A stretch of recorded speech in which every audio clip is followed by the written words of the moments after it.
Des nouvelles de Renato Moicano, Benoît Saint-Denis affrontera Joel Alvarez à l'UFC Montréal, c'est maintenant officiel, mais aussi toutes les actualités majeures du jour. Nous sommes le mardi 15 avril 2025, c'est le moment MMA, soyez tous les bienvenus. How the hell you doing? I've been just fine, living life with the new sand in my mind. All I hear is music, watching your mouth move. Damn, you look stupid. I feel like everyone's a stranger.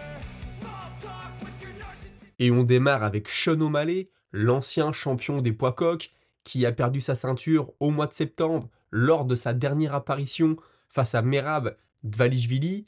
La revanche est prévue pour dans quelques semaines maintenant, et on le sait, Sean O'Malley a changé beaucoup de choses dans sa vie personnelle. On en a parlé ici, que ce soit l'arrêt des jeux vidéo, l'arrêt de la fumette, etc., etc. Mais d'après lui, le changement majeur, c'est vraiment d'avoir stoppé les réseaux sociaux. C'est quelque chose qu'il voulait faire depuis un moment déjà. Il a démarré à partir des fêtes de fin d'année en 2024, à partir de Noël. Alors vous voyez toujours des posts de lui à droite à gauche. C'est son équipe qui gère à 100% et c'est quelque chose qui lui va très bien.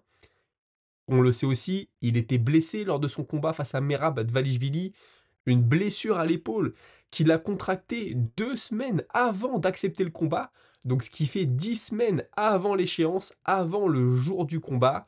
Depuis, il a tout fait pour se remettre du mieux possible. Cette blessure l'a énormément empêché de lutter. Il n'a quasiment pas lutté de tout son camp d'entraînement.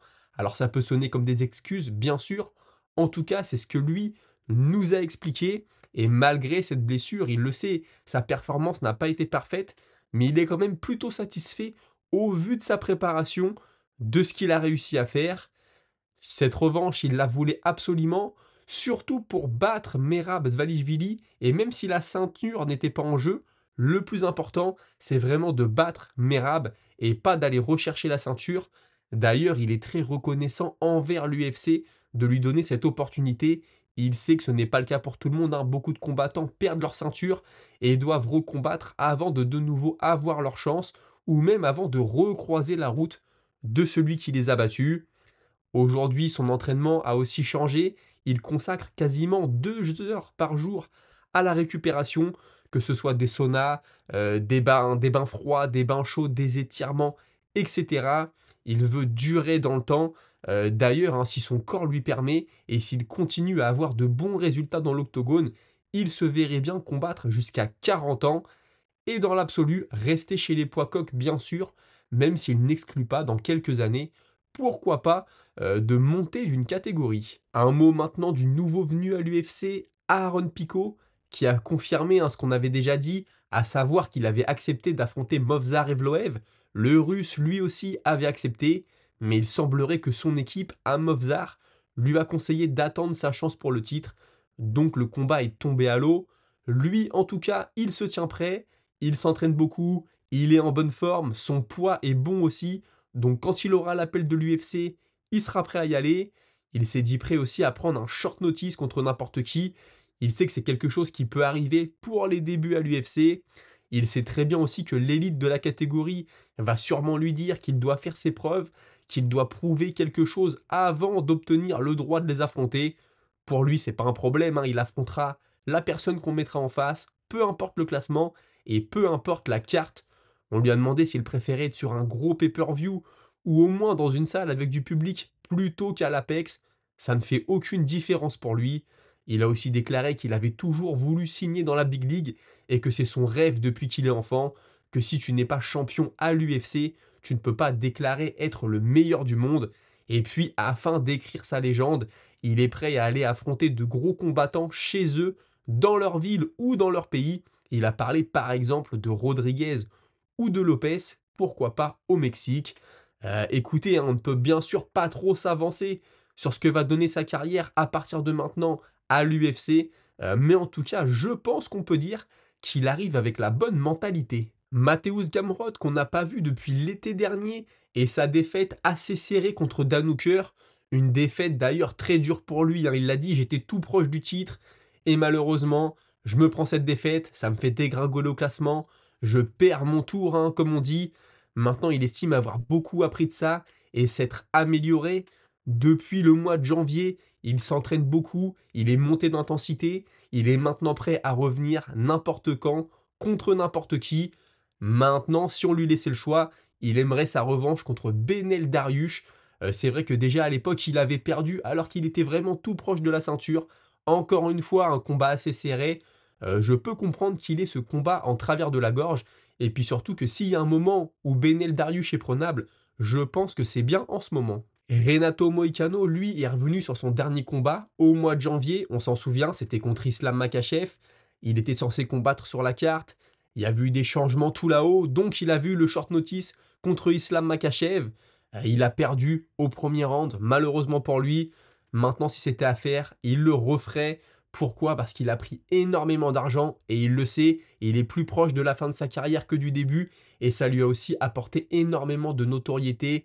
Il était sur le devant de l'affiche et c'est quelque chose qui ne se refuse pas. Là, il vient seulement de reprendre l'entraînement, ça fait à peu près une semaine.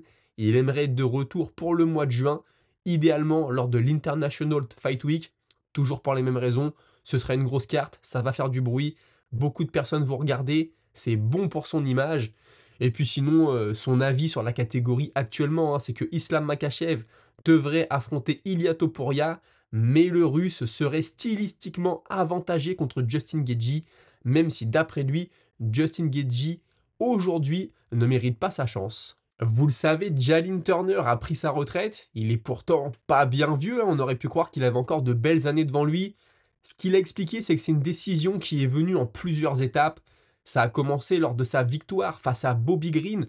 On s'en souvient, il met KO l'Américain et l'arbitre met du temps à intervenir. Il y a donc beaucoup de coups qui sont donnés qui n'étaient pas très utiles. Ça l'a vraiment affecté, c'est ce qu'il explique.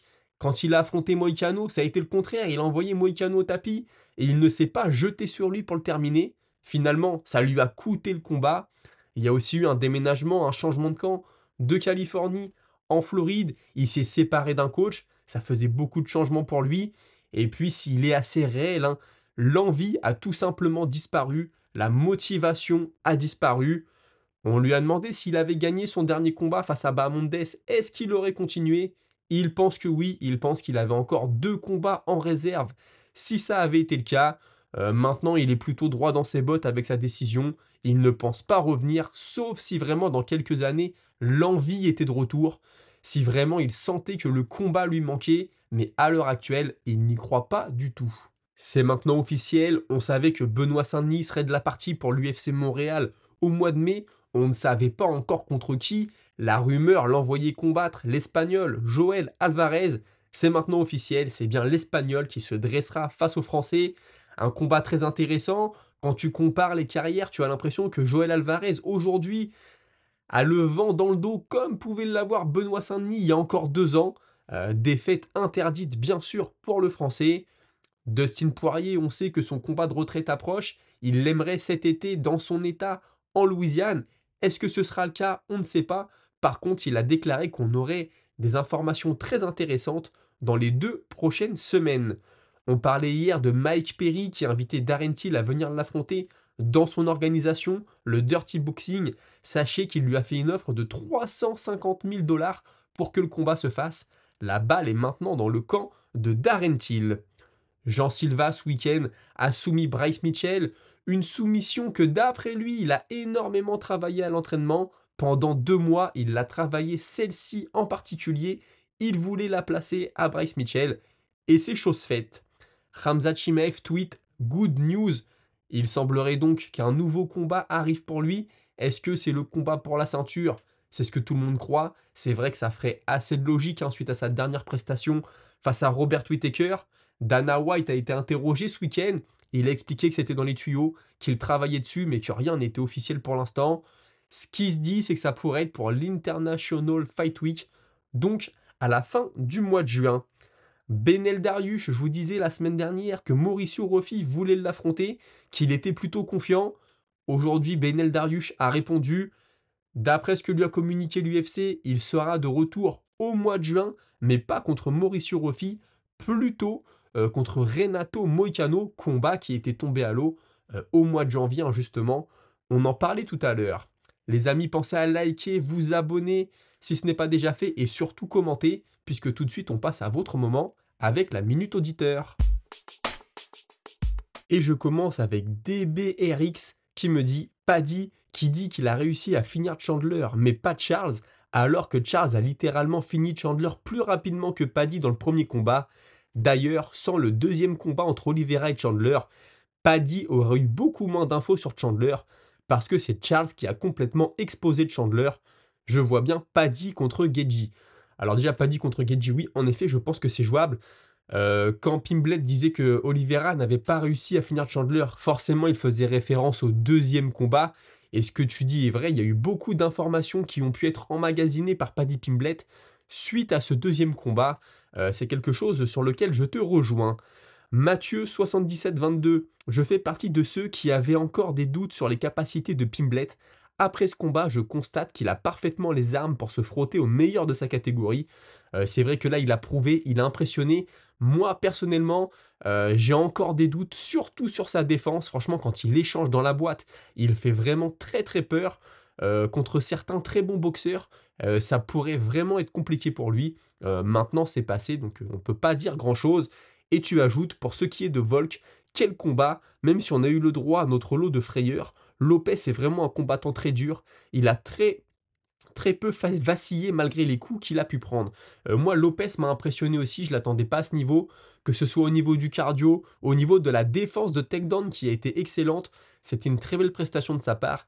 Et bien sûr, comme tout le monde, je suis forcément très content que Volkanovski ne nous quitte pas sur une sale série de victoires, de défaites, pardon, et surtout qu'il reprenne sa ceinture. Bratcher, magnifique, Silva aurait pu le terminer au premier round. Il s'est juste amusé en faisant durer le plaisir pour les spectateurs, tel un chasseur chassant sa proie. Oui, alors je sais pas s'il a fait vraiment durer les choses ou s'il a pris de la lecture, il a pris des informations, il a construit sa victoire, c'est peut-être aussi ça. Nora sublime, il lui fallait cette victoire, son adversaire en judo c'était sublime, les crochetages des jambes, une Française qui gagne forcément ça fait toujours très plaisir. Et Pimblett, je le savais, il step up maintenant, il faut voir ce qu'il vaut face à un top 10, voire top 5. Après il va prendre la place du 10 ou 9e. Chandler, aucun game plan, aucun fight IQ, il rentre dedans comme un bourrin, c'est maintenant quasi un gatekeeper. On se demande comment l'UFC a pu voir une future star en lui. Paddy contre Topuria, il le veut, mais je ne sais pas si cela se fera bientôt ou s'ils vont lui donner quelqu'un d'autre. Moi, je pense qu'Ilia va avoir sa chance à la ceinture, que Pimblett va devoir prendre quelqu'un d'autre. Chandler, c'est vrai qu'il n'a pas brillé dans ce combat-là. On a l'impression qu'il a un peu passé au travers. Maintenant, Pimblett a aussi fait ce qu'il fallait, bien sûr, pour annuler son jeu. Et puis tu me dis pour Reyes, magnifique, je l'ai vu direct, il attendait le contre, mais son adversaire s'est jeté en ligne droite bêtement. Plus personne à ce niveau-là de compétition ne fait cette erreur. Ça fait penser au combat Aldo contre Connor. C'est vrai qu'il y avait un peu de Aldo contre Connor là-dedans. Et oui, son adversaire qui se jette en baissant les bras. Tu montres ça à un prof de kickboxing. Je pense que le mec n'est pas forcément ravi. Écoutez, c'était tout pour aujourd'hui. J'espère que vous avez apprécié. N'hésitez pas à regarder aussi mes formats courts, que ce soit sur YouTube, TikTok ou Instagram. Les liens sont dans la description. Et je vous souhaite à tous une très bonne soirée en espérant vous retrouver très vite à 17h. Je l'espère demain pour une nouvelle vidéo dédiée à l'actualité du MMA. Passez tous une très bonne soirée. Salut.